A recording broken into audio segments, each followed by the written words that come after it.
ಓಂ ನಮ ಶಿವಾಯ. ವೀಕ್ಷಕರೇ, ಜ್ಯೋತಿಷ್ಯ ಜೈ ಹೋ ಯೂಟ್ಯೂಬ್ ಚಾನಲ್ಗೆ ಸ್ವಾಗತ. ಸಾಡೆ ಸಾತಿ ಬಗ್ಗೆ ತಿಳಿಸ್ತಾ ಇದ್ದೇವೆ. ಇವತ್ತಿನ ರಾಶಿ ಮೇಷ ರಾಶಿ ಮತ್ತು ಸಾಡೆ ಸಾತಿ. ನೋಡಿ, ಮೇಷ ರಾಶಿಗೆ ಮಾರ್ಚ್ 29, 2025ರಿಂದ ಸಾಡೆ ಸಾತಿ ಆರಂಭವಾಗಿದೆ.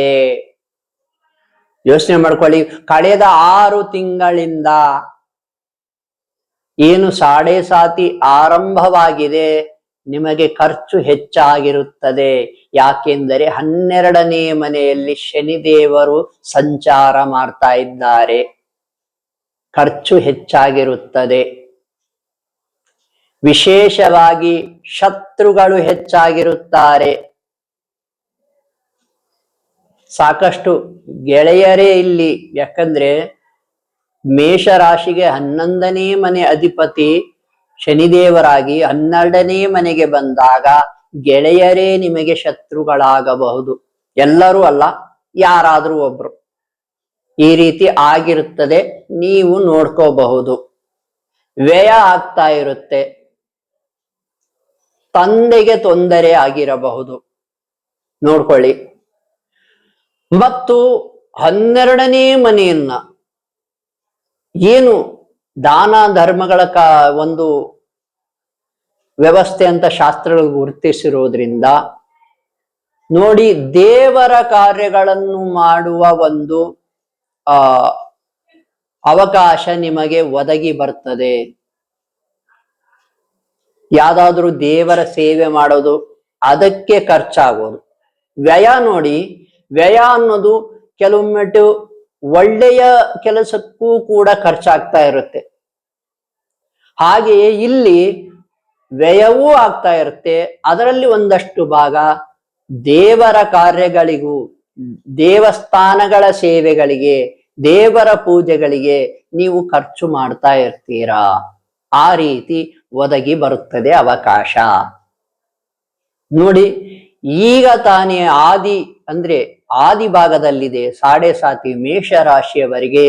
ಇನ್ನೂ ಹತ್ತತ್ರ 7 ವರ್ಷಗಳ ಕಾಲ ಸಾಡೆ ಸಾತಿ ಇರುತ್ತದೆ. ಭಯ ಪಡುವ ಅಗತ್ಯತೆ ಇಲ್ಲ. ಯಾರು ಒಳ್ಳೆಯವರಿದ್ದಾರೆ ಹಿಂದಿನ ಜನ್ಮದಲ್ಲೂ ಮತ್ತು ಈ ಜನ್ಮದಲ್ಲೂ, ಎರಡೂ ಕೂಡ ಕನ್ಸಿಡರ್. ಹಿಂದಿನ ಜನ್ಮದಲ್ಲೂ ಮತ್ತು ಈ ಜನ್ಮದಲ್ಲಿ ಇರುವ ಜನ್ಮದಲ್ಲೂ ನೀವು ಒಳ್ಳೆಯ ಕೆಲಸಗಳನ್ನು ಮಾಡಿದ್ದರೆ, ಯಾರಿಗೂ ಅಷ್ಟಾಗಿ ತೊಂದರೆ ಕೊಡದಲೆ ಬದುಕಿದ್ದರೆ, ಪುಣ್ಯದ ಕೆಲಸಗಳನ್ನು ಮಾಡಿದ್ದರೆ, ಧರ್ಮದಿಂದ ನಡೆದುಕೊಂಡಿದ್ದರೆ ಭಗವಂತ ನಿಮ್ಗೆ ಒಳ್ಳೇದೇ ಮಾಡ್ತಾನೆ. ಅಕಸ್ಮಾತ್ ಪಾಪ ಕರ್ಮಗಳನ್ನು ಮಾಡಿದ್ದರೆ ಭಗವಂತ ನಿಮಗೆ ಶಿಕ್ಷೆಯನ್ನು ಕೊಡ್ತಾನೆ. ಶನಿದೇವರು ಅಂದ್ರೆ ಜಗತ್ತಿನ ನ್ಯಾಯಾಧೀಶ ಅಂತ ನಾವು ಕರಿಬಹುದು. ತಪ್ಪು ಮಾಡಿದವರಿಗೆ ಶಿಕ್ಷೆ, ಸರಿಯಾಗಿದ್ದವರಿಗೆ ಶ್ರೀರಕ್ಷೆ. ಭಗವಂತನ ನಿಯಮ, ಶನಿದೇವರ ನಿಯಮ. ನೋಡಿ, ಭಗವಂತನನ್ನೂ ಕೂಡ ಸಾಡೆ ಸಾತಿಯ ಸಮಯದಲ್ಲಿ ಶನಿದೇವರು ಬಿಟ್ಟಿಲ್ಲ ಅಂತ ಶಾಸ್ತ್ರ ಪುರಾಣ ಹೇಳ್ತದೆ. ನೋಡಿ, ಇದರಿಂದ ತಪ್ಪಿಸ್ಕೊಳ್ಳೋದು ಹೇಗೆ? ನೋಡಿ, 2ನೇ ಮನೆಯನ್ನು ನೋಡ್ತಾನೆ ಶನಿದೇವರು 12ನೇ ಮನೆಯಿಂದ. ಇದರ ಅರ್ಥ 2ನೇ ಮನೆ ಕುಟುಂಬದಲ್ಲೂ ಕೂಡ ಸ್ವಲ್ಪ ಗಲಾಟೆ ಆಗಬಹುದು. ದುಡ್ಡು ಬರ್ತದೆ, ದುಡ್ಡು ಬಂದು ಕೂಡ ಅದು ಖರ್ಚಾಗ್ತದೆ. ಹಾಗೆಯೇ 6ನೇ ಮನೆಯನ್ನು ನೋಡ್ತಾನೆ, ಶತ್ರುಗಳ ಕಾಟ ಹೆಚ್ಚಾಗಬಹುದು. 9ನೇ ಮನೆಯನ್ನು ನೋಡ್ತಾನೆ, ಭಾಗ್ಯ ಅಂದ್ರೆ ಭಾಗ್ಯದಿಂದ ಏನ್ ಪೂರ್ವಜರು ಏನಿದ್ದಾರೆ, ನಿಮ್ಮ ಪಿತೃಗಳು, ನಿಮ್ಮ ಅಜ್ಜನ ಆಸ್ತಿಯೋ ಮುತ್ತಜ್ಜನ ಆಸ್ತಿಯೋ ನಿಮಗೆ ಒಲಿದು ಬರುವ ಭಾಗ್ಯ ಅಂದ್ರೆ ಯೋಗ ಇರ್ತದೆ. ಸ್ವಲ್ಪ ನಿಧಾನವಾಗಿ ಬರ್ತದೆ.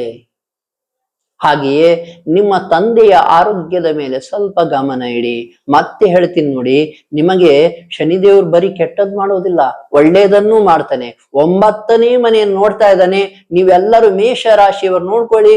ಯಾರಿಗಾದ್ರೂ ಕೆಲವರಿಗೆ ಯಾರು ಪುಣ್ಯದ ಕೆಲಸಗಳನ್ನು ಮಾಡಿದ್ದಾರೋ, ಭಗವಂತನ ಆಶೀರ್ವಾದ ಇದೆಯೋ, ಅವರಿಗೆ ಅಜ್ಜನ ಆಸ್ತಿಯೋ ಮುತ್ತಜ್ಜನ ಆಸ್ತಿಯೋ ಹುಡುಕಿಕೊಂಡು ಬರಬಹುದು.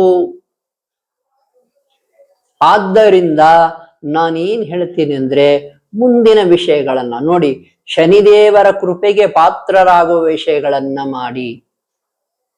ಮೀನ ರಾಶಿಯಲ್ಲಿ ಶನಿದೇವರು ಇರುವುದರಿಂದ ಹೇಗಪ್ಪ ಶನಿದೇವರ ಒಂದು ಶಾಂತಿಯನ್ನು ಗೊಳಿಸ್ಬೋದು ಶನಿದೇವರನ್ನ ಅಂತ ಅಂದ್ರೆ, ನೋಡಿ ಇದೆಲ್ಲ ಹೆಂಗಪ್ಪ ಅಂದ್ರೆ, ನಾವು ಒಂದು ಪ್ರಯಾಣ ಮಾಡುವಾಗ, ಗಾಡಿಯನ್ನು ಓಡಿಸುವಾಗ ಒಂದು ಹೆಲ್ಮೆಟ್ ಹಾಕೊಂಡಂಗಷ್ಟೇ. ಹೆಲ್ಮೆಟ್ ಹಾಕೊಂಡೆ ಒಂದು ಶ್ರೀರಕ್ಷೆ ಇರುತ್ತಲ್ಲ, ಹಾಗೆ ಈ ಪರಿಹಾರಗಳ ಮುಖೇನ ನಿಮಗೆ ಒಂದು ರಕ್ಷಣೆ ಇರುತ್ತದೆ. ನೋಡಿ, ಕಾಲಿಗೆ ಪ್ಯಾಡ್ ಹಾಕೊಂಡಂಗೆ.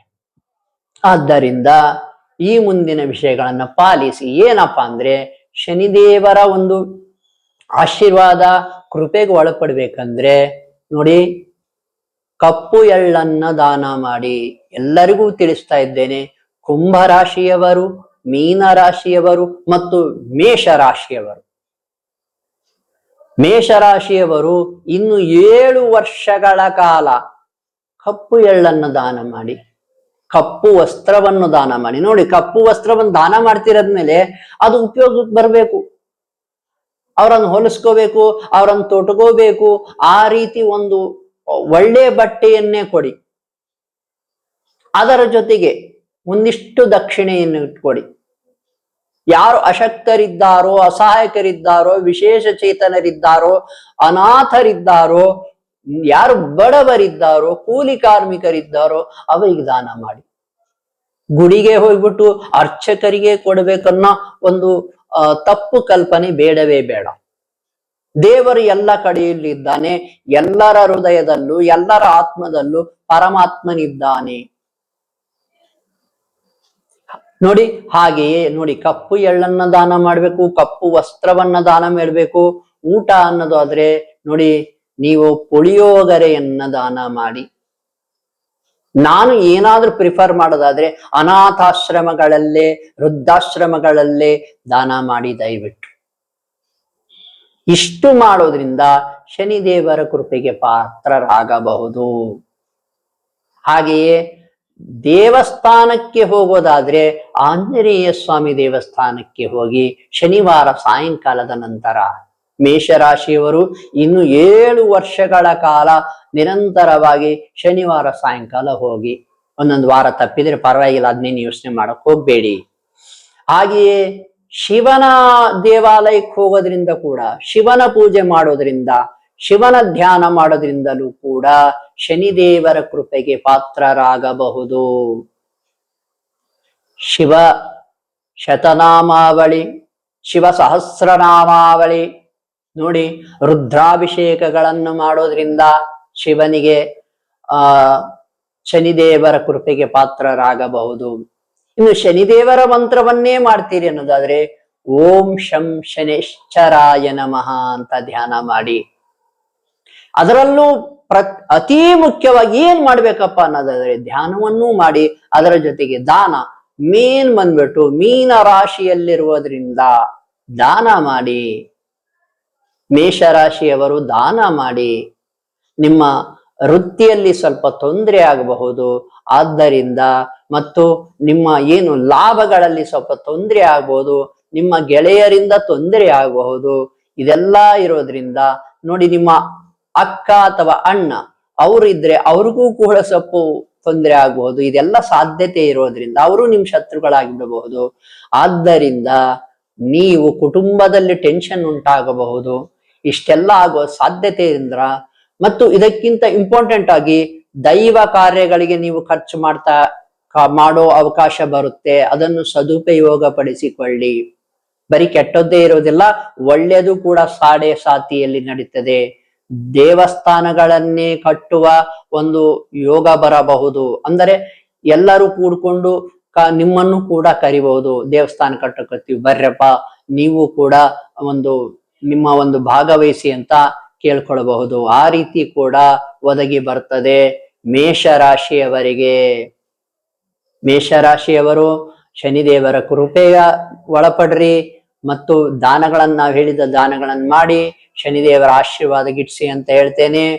ಈ ವಿಡಿಯೋವನ್ನು ಮುಗಿಸಕ್ಕಿಂತ ಮುಂಚೆ ನೋಡಿ, ಯಾರಾದ್ರೂ ಏನಾದ್ರೂ ಸೂಕ್ತ ಸಲಹೆ ಬೇಕಾದ್ರೆ, ಯಾವುದಾದ್ರೂ ತೊಂದರೆ ಇರಲಿ, ವಾಮಾಚಾರ, ಏನು ಸ್ತ್ರೀ ಶಾಪಗಳು ಅಥವಾ ಪಿತೃದೋಷಗಳು ಅಥವಾ ಇನ್ಯಾವುದೇ ತೊಂದರೆಗಳು, ಮಾನಸಿಕವಾಗಿ ಡಿಪ್ರೆಷನ್, ಏನಾದ್ರೂ ಬೇಜಾರಾಗಿ ಡಿಪ್ರೆಷನ್ ಆಗಿದ್ರೆ ನೋಡಿ, ಯಾರು ಬೇಕಾದ್ರೂ ಕರೆ ಮಾಡಿ. ನೋಡಿ, ಮಂತ್ರಗಳ ಧ್ಯಾನದಿಂದ ಕಲಿಯುಗದಲ್ಲಿ ಮಂತ್ರ ಮುಖೇನ ಶಕ್ತಿ ಪ್ರಾಪ್ತಿ. ನೋಡಿ, ನಮ್ಮ ಋಷಿ ಮುನಿಗಳು ವರ್ಷಗಟ್ಲೆ ಧ್ಯಾನ ಮಾಡಿಬಿಟ್ಟು ನಿರಂತರವಾಗಿ ಭಗವಂತನನ್ನು ಒಲಿಸಿಕೊಂಡು ನಿರಂತರ ಧ್ಯಾನದಿಂದ ಶಕ್ತಿಯನ್ನು ಪಡೆದು ಆ ಮಂತ್ರಗಳನ್ನು ನಮಗೆ ಹೇಳ್ಕೊಟ್ಟಿದ್ದಾರೆ, ನಮಗೆ ಒಳಿತಾಗ್ಲಿ ಅಂತ. ಇದನ್ನು ಅಪನಂಬಿಕೆಯಿಂದ ನೋಡೋದೇ ಬೇಡ, ನಂಬೋಣ ಮತ್ತು ಆ ಮಂತ್ರಗಳನ್ನು ಧ್ಯಾನ ಮಾಡೋಣ ಮತ್ತು ಏನು ನಮಗೆ ತೊಂದರೆ ಇದೆ ಅದನ್ನು ನಿವಾರಿಸಿಕೊಂಡು ಒಂದು ಶಕ್ತಿಯನ್ನು ಪಡ್ಕೊಳ್ಳೋಣ ಅಂತ ಹೇಳ್ತಾ, ನೀವು ಕರೆ ಮಾಡಬಹುದು. ನಮ್ಮ ಯೂಟ್ಯೂಬ್ ಚಾನಲ್ ನಂಬರು ನಮ್ಮ ಯೂಟ್ಯೂಬ್ ಚಾನಲ್ ಸಿಗುತ್ತೆ, ನೀವು ನಮಗೆ ಕರೆ ಮಾಡಬಹುದು. ಶುಭವಾಗಲಿ.